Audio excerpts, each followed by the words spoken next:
Pare, ba't ganun? Tayong mga Pinoy, pag sinayang basketball, baliw na baliw tayo, eh hindi naman lahat kasing tangkad tulad mo.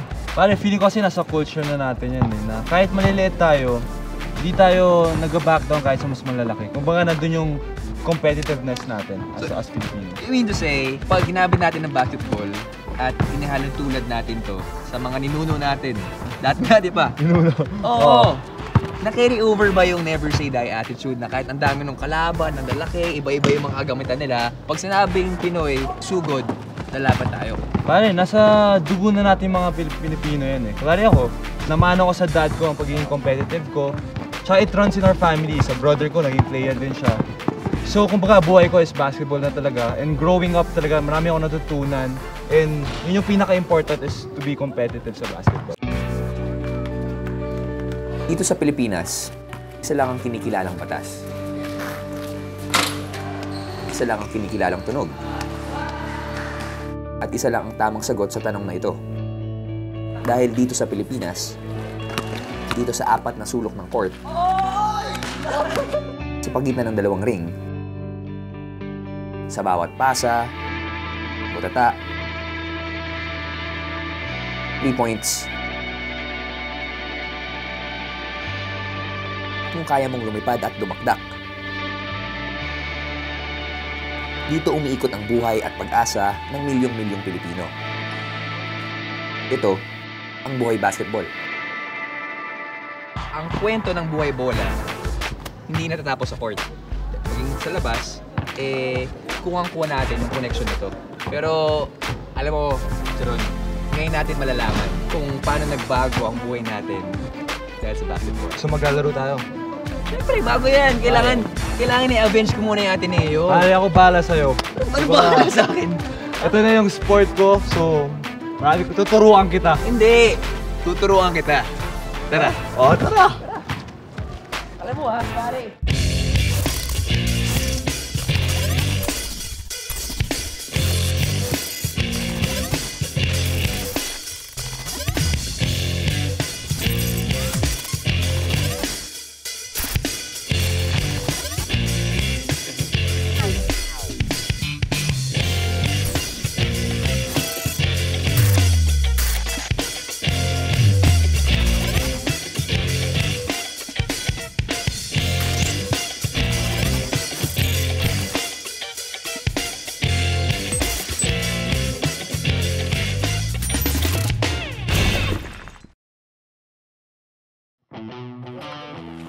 Sabi nila, saan ka man magpunta dito sa Pilipinas, may makikita kang ring ng basketball. Mula sa latang binutas o sa alambreng pinaikot at kinabit sa isang pirasong kahoy, gagawa ng paraan ang mga Pinoy para makapaglaro. Pero may ibang Pinoy na hindi lang basta laro ang tingin sa basketball. Para sa kanila, isa rin tong paraan para makaraos sa buhay. Ito ang buhay dayo. Okay, sa totoo lang, wala akong kilala na hindi alam ang larong basketball. Lalaki, babae, bata, matanda. Pag sinabi mong basketball, nakatatak na yan sa puso't isipan ng mga Pinoy. At ngayon, panibagong hamon ang kailangan kong harapin. Hindi ko alam kung ano dapat maramdaman ko. Hindi ko alam kung anong kailangan ko i-expect. Hindi ko rin alam kung papalarin nila ako. At uupo na lang ako dun sa bangko. Pero isa lang tumatakbo sa isipan ko. Kaya ko to.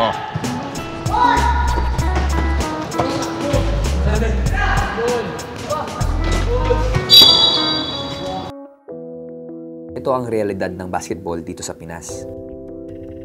Hindi lahat kasing halimaw ni Lebron. Hindi lahat may shooting ni Curry. At lalong hindi lahat kayang dumakdak ala Jordan. Kaya para sa ating mga Pinoy, alam natin hindi lahat natutuloy na maging basketball player. Pero ang hindi mo matatanggal sa kanila, pagdating sa loob ng court, sila ang bida sa sarili nilang kwento.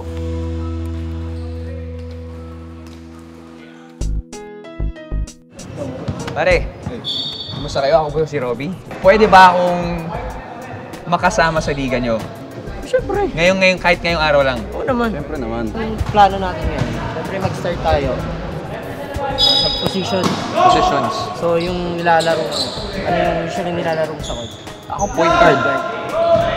Sabi tayo. Usually kasi sila rin, point guard sila eh.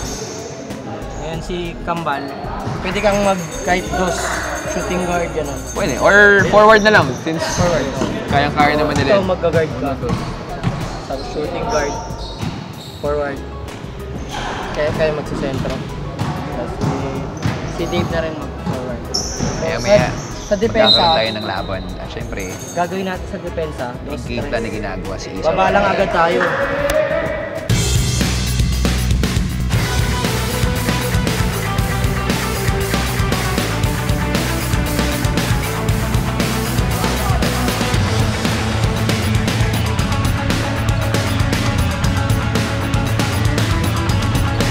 Gano'n ka-importante ang teamwork para sa inyo? Pagdating sa basketball, Kasi hindi mag-work yung isang team kung wala kayong teamwork. ano meron ba sa basketball ang na-apply mo sa buhay? Yung disiplina, sir. Number 1, disiplina. Kasi, minsan, pag wala kang disiplina rin, hindi ka rin tatagal sa basketball. Yung pagtitimpi mo sa sarili, minsan, di ba, hindi maiwasan yung mga physical. So, kailangan din, siyempre, pipigil ka rin.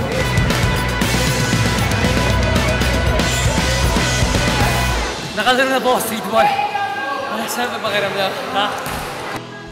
Pero hindi lang pusta ang dahilan kung bakit ayos lang sa kanila ang masugatan o mapilayan. Dahil ang basketball sa kalye, may sariling batas. At sa buhay dayo, hindi lang piso-piso, 20-20 o ice tubig ang nakataya. Dito nakasalalay kung may angas ka pang umuwi at kung may mukha ka pang ihaharap sa susunod mong dayo. Kaya, laban kung laban. Kaya kung sino ang kasama nilang lumaban sa loob ng court, higit pa sa teammate o barkada ang turingan nila. Kabisado nyo ang galaw ng isa't isa. Sagot nyo ang isa't isa.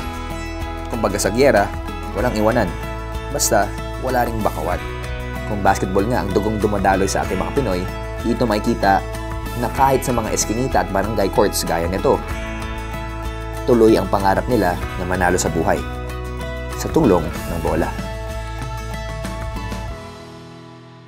Sinasabi nila, bilog ang bola. Minsan panalo ka, minsan talo ka. Pero ang pinaka natutunan ko mula sa larong ito, nag-enjoy ka lang sa buhay. At yan ang mararamdaman ko sa susunod natin pupuntahan.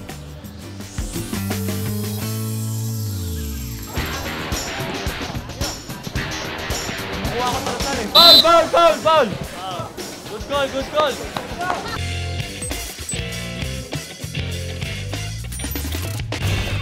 In my everyday routine sa basketball, imposible hindi ko makasama sa loob ng isang araw ang taong makikilala ko ngayon. At may love-hate relationship kami. Minsan, ulog siya ng langit. Minsan naman, gusto mo na hamunin sa labas. Pero ano nga ba talaga ang buhay ng isang basketball referee? Before 2001, as major in PE, meron kami subject na officiating.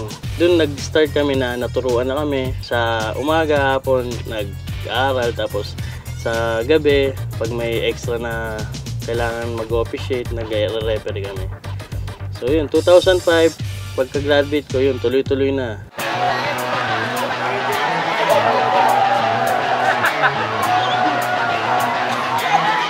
AJ, ano ba diferensya ng pananaw ng isang player sa referee? Siyempre, di ba? Like, makita mo sa mga laro, mga players lagi nagre-reklamo. Pero yung referees, may nakikita sila na hindi nakikita ng mga players. Sa pagre-referee kasi, meron kaming proper training, meron kaming lesson na pinag-aaralan. So first, yung knowledge of the rules. So meron kaming, nag-aaral kami about sa rules. Then meron kaming proper mechanics kung paano pumesto o paano gumalaw yung mga referee. Nalala mo ba yung binigyan mo ng technical dati? Oo, Ito ba ako binigyan ng gano'n? Una kasi, di ba? Nagalit ka ba sa akin? Then, na-technical ka kasi meron ng first may na-warning na sa team nyo. So everybody, nabigyan na ng warning. Kahit sinong pwedeng umangal or mag-resent ng tawag, automatic technical na ibinibigay. Kuha ko para sali. Foul! Good goal! Free throw! Meron, free throw! Dalawa.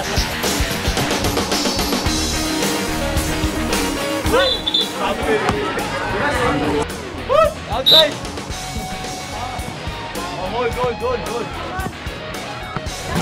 all contact is foul. Usually, nakita natin na may contact, pero unang natamaan yung bola. Baka yung kawagang let the players Let the players play. Kasi bola naman, pero may contact. Hindi po sobrang tumatawag. Kasi nawawala yung, boring nawawala yung flow ng game.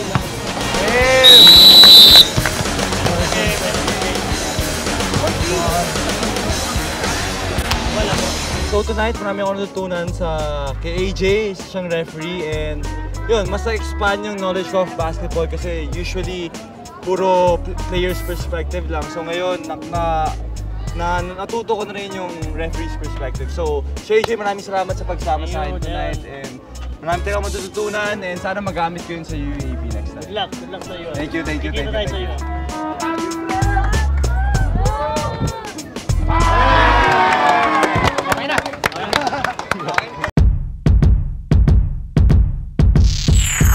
Isa sa pinakapaboritong sabihin ng mga sneakerheads, don't hate the player, hate the game. Welcome to the world of sneakerheads.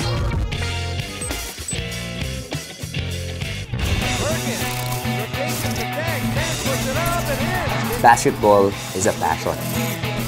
Pero alam nyo rin ba na isa rin tong subculture? Kung dati kontento na ang mga tatay at tito nyo sa simpleng rubber shoes, ngayon, shoes can make or break your game. Welcome to the world of sneakerheads. Okay, ngayon, pupunta tayo sa bahay ng isa sa mga pinakasikat na rakista ng OPM. At sinasabi nila sa akin, may koleksyon daw siya. Tara, sugod tayo sa bahay ni Mong. Tao po! Tara. Sugod, mga kapatid! So, Mong, itong mga sapatos na nandito sa sahig, Ito gamit na. yung mga nasa box. Most of yun nasa box. Dead stock pa. So dead stock meaning hindi pa nabuksan, hindi pa napakarawan. Fans ba ng Remember the Show Lost? So yung mga stuff na ito, Clayla. Yung mga From the series. From the series. Ay, ito, tanda-tanda ako. Jordan 12. Kita mo to sa TV, hindi pa HD TV. Tapos makikita mo maliit si Michael Jordan, tira ng jump shot. Pero kitang-kita may pagka-graphic kasi ang laki ng pagka-blocking ng color. That's right. So ang laki ng black, ang laki ng red. Yung maliit na maliit, kita mo pa rin siya. Well, this was painted for me by Mark Ong, also known as Sabotage. Tapos he sent me a pair to a friend to wear for the video of Diamond Shotgun.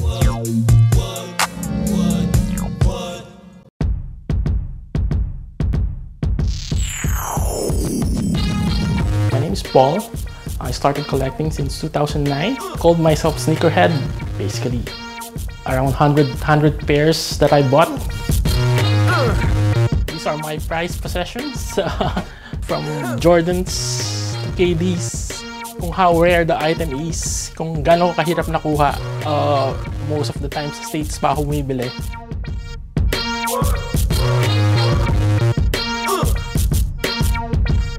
This is my first pair. One of my favorite pair, which is the Air Jordan Laneys. Sobrang luma niya, crumple na yung sole.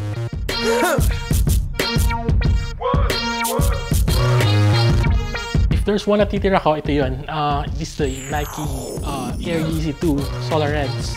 It's actually a gift from my wife during our anniversary. Very sentimental sa akin. Isa sa pinakapaboritong sabihin ng mga sneakerheads, don't hate the player, hate the game. Dahil hindi rin biro ang pumasok dito. Kung wala kang budget at kung apektado na ang gastos mo sa mas importanteng bagay, you better think twice. Pero meron din namang na-develop into a worthy advocacy at successful business. Meet Amis, the man behind Amazing Playground. Paano ba nagsimula yung hilig mo dito sa basketball? I was supposed to play professional basketball before, and then I had pneumonia, so hindi ko siya natuloy. So nag-focus na lang ako sa school, and then I worked after. Pero nung nagtatrabaho ako, yung mga office mates ko, mga basketball player pa rin. Yung mga hindi nakapasok sa professional din. So ayaw talaga akong tantanan ng basketball. So yun, habang naglalaro kami, naisip ko, kung may gagawin ako for the rest of my life, kailangan na related siya dun sa mahal ko talaga, which is basketball. Passion mo talaga siya. And pagdodrawing. So the best thing, yung pinaka-logical na naisip ko na gawin is gumawa ng mga jerseys. So napunta ako sa ganitong negosyo. We started March 23, 2010. So 5 years 5 years? 5 years? 5 years na ako nagsusurvive. Going strong, nagsimula lang to sa isang pangarap, tapos nagtayo ka ng isang online shop. Tapos meron ng actual store. Physical store, oo. So tas nagtuloy-tuloy na siya. What sets your shop, Amazing Playground, apart from all the jersey shops out there? Ang pinakaginagawa ko talaga is tatanungin ko yung customer ano yung favorite color nila, ano yung kulay nila, ano yung gusto nilang ilagay sa jersey nila. And then mag-drawing ako. From there, magkakamap ako ng sarili naming design na original talaga. So we value originality and then we innovate. So siguro yung dalawa na yun yung pinaka parang nagsiset apart sa amin. Anong nararamdaman mo kapag nakita ka ng tao, hindi mo kilala, na pero suot-suot nila yung produkto mo? Masaya, masarap. Actually, nung una, yung pinakapangarap ko before, when I was starting, when I had this business in my head, sabi ko may makasalubong lang ako sa MRT na nakasuot ng Amazing, ng Playground. Sobrang okay na ako. Yun yung pinakapangarap ko lang before.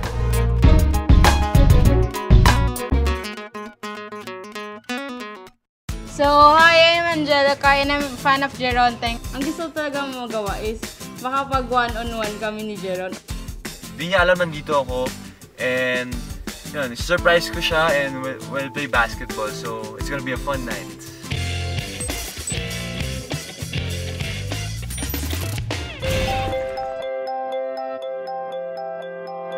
Siyempre naman, crush ko siya kasi hindi naman talaga ako magiging fan niya kung hindi talaga naging crush ko siya. So, ayun, sobrang crush ko talaga. So, hi, I'm Angelica and I'm a fan of Jeron Teng and this is my house. Let's go. So, let's go up sa room ko. Before, Lasal fan na talaga ako. So, yung mga veterans sila, Simon Atkins, ganun.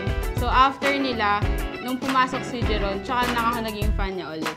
Ang gusto talaga magawa is makapag one-on-one kami ni Jeron o kaya sa PlayStation, arcade. Kasi parang na-imagine ko masaya talaga siya.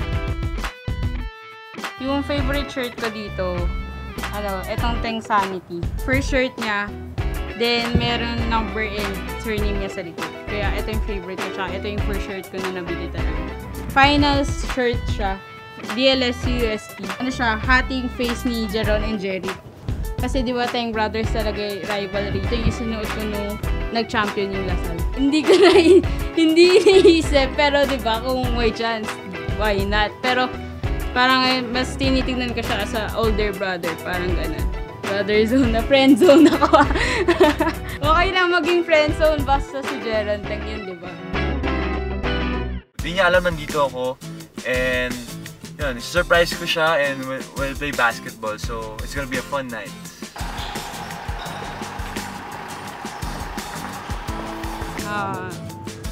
Kuya Jeron, thank you for being my inspiration in sports or studies, and I wish you all the best sa anumang passion na gusto mo. And grabe! Surprise! Hindi ko in-expect, nakakabulan. Ano in-expect mo? Wala, hindi ko alam kung ano sasabihin ko. Miss out ko ba to? Siyempre, ngayon, no? May court tayo, nandito tayong dalawa. Mag-basketball na tayo. Naglalaro ka ba ng basketball? Oo naman. Ha? Oo. One-on-one, tara. Pero huwag mo i-expect na I'll go easy on you. So, lagi akong go hard eh. Pero bago yun, kaya mo ba to? Ha? Mga tricks. Eh!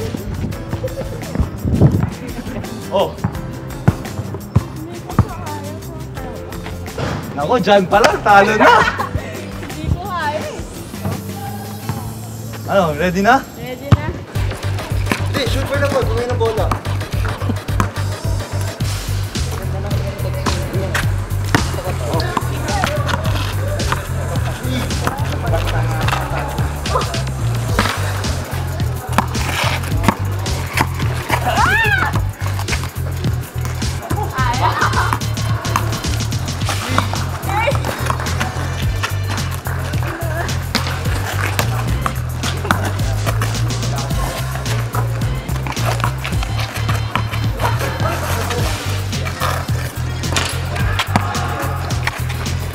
di kita sulak. Nakakatakot eh!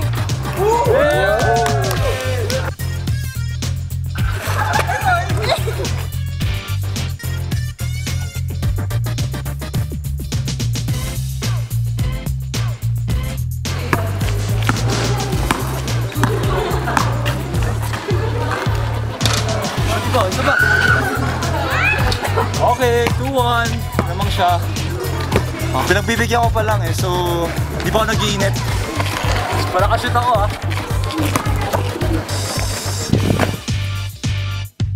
So Angelica, dahil sinamahan mo ako tonight, may gift ako for you. Grabe, di ko in-expect. Di ko in-expect. Dahil loyal ka and since first year ko, you've been there for me. Kahit anong mangyari na ka para sa akin, so this one's for you. Tada! Lasal jersey. Na may autograph sa likod. With dedication pa yan ha. So huwag mo gawing pamunas yan ha. Tago mo yan ha. I-frame ko siya sa house. Thank you, Jeron. Alright. Well, sobrang na-appreciate ko talaga lahat ng sumusupport sa akin. And yun nga, minsan nagugulat din ako sa mga kaya nilang gawin. Kumbaga hindi ko talaga ina-expect. Pero yun, grabe yung commitment nila dun sa akin na yun, sa support, hindi lang sa basketball, kahit sa mga guestings ko na dun sila. Hindi lang dun sa kulari, sa mga high moments ko, kahit sa mga low moments ko, dun sila to cheer me up and to motivate me. Who would have thought, diba? Basketball is a sport na naging lifestyle, naging culture, at dahil dun, ang dami-dami nang kumukolekta ng mga figures. Ang dami-daming kumukolekta ng mga jerseys. At tulad ni Mong, ang dami-daming kumukolekta ng sapatos. At doon naman, from sapatos, nagbe-branch out din siya. Hindi lang siya basketball shoes. Meron ding shoes from movies, shoes na ginagamit, shoes na hindi ginagamit, shoes na dinidisplay, at kung ano-ano pa. Kaya nakakabighani lang na may mga ganong tao pala na sobra ang pagmamahal sa basketball. Kaya sila nagkakaroon ng ganong klaseng koleksyon dahil yun ang passion nila, doon nila nakita yung sarili nila. Pero ang pinaka natutunan ko ngayong araw, iba talaga nagagawa ng passion. Kahit na hindi yun yung buhay mo, hindi ka doon namulat, gagawa at gagawa ka ng paraan para yun ang maging buhay mo. Gusto ko lang i-relay yung lesson na tinuro sa akin ng dad ko, which is pagiging hard worker mo will beat talent someday. Kahit na you're born talented, if you don't do anything with it, hindi ka magiging successful eh. Mas maganda na yun nag-start ka walang talent, then you work from it, doon mas marami kang ma-achieve. Always work hard lang, and if you love what you do, just continue doing it and don't let anyone stop you from achieving what you want to achieve. Promise, matatapos ko to. Palustig ko to.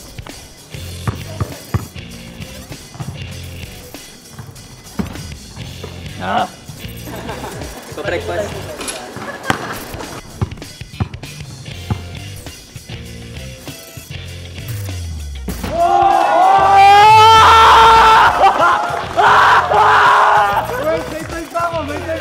Bakit?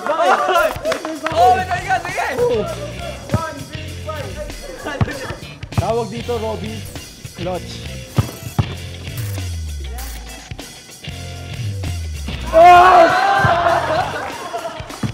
Hindi uling-uling! Oh, game. Lusot! Ano to? Ginanon niyo ba ako? Gumanon.